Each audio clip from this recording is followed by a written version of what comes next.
Second phase ఎన్నికల record స్థాయిలో polling నమోదవుతోంది. మధ్యాహ్నం 3 గంటల వరకు 78.68% పోలింగ్ నమోదైంది. చిన్న పెద్ద తేడా లేకుండా ఓటు హక్కు ఉన్న ప్రతి ఒక్కరూ ఓటు వేయడానికి క్యూ కట్టారు. పోలింగ్ కేంద్రాల వద్ద భారీ క్యూ లైన్లు దర్శనమిస్తున్నాయి. దీంతో రికార్డు బ్రేకింగ్ పోలింగ్ శాతం నమోదవుతుందని అంతా అంచనా వేస్తున్నారు. ఈ అంచనాలకు తగ్గట్లుగా మధ్యాహ్నం సమయానికి పోలింగ్ రికార్డు స్థాయికి చేరుకుంది. సాయంత్రం 6 గంటల వరకు పోలింగ్ కొనసాగనుంది.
పశ్చిమ బెంగాల్ అసెంబ్లీ ఎన్నికల చివరి దశ పోలింగ్ కొనసాగుతోంది. సెకండ్ ఫేజ్ ఎన్నికల్లో రికార్డు స్థాయిలో పోలింగ్ నమోదవుతోంది.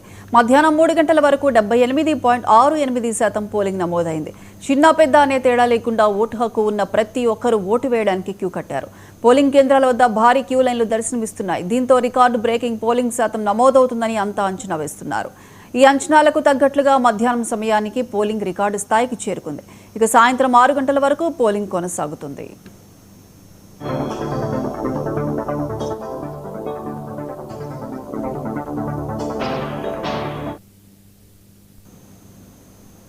తిరుపతి జిల్లా పాకాల మండలంలో బడి పిలుస్తోంది ఇంటింటి ప్రచార రథాన్ని ఎమ్మెల్యే పులివర్తి నాని ప్రారంభించారు. ఎన్టీఆర్ కూడలి దగ్గర జరిగిన ఈ కార్యక్రమంలో విద్యాశాఖ అధికారులు, ఉపాధ్యాయులు, విద్యార్థులు పాల్గొన్నారు.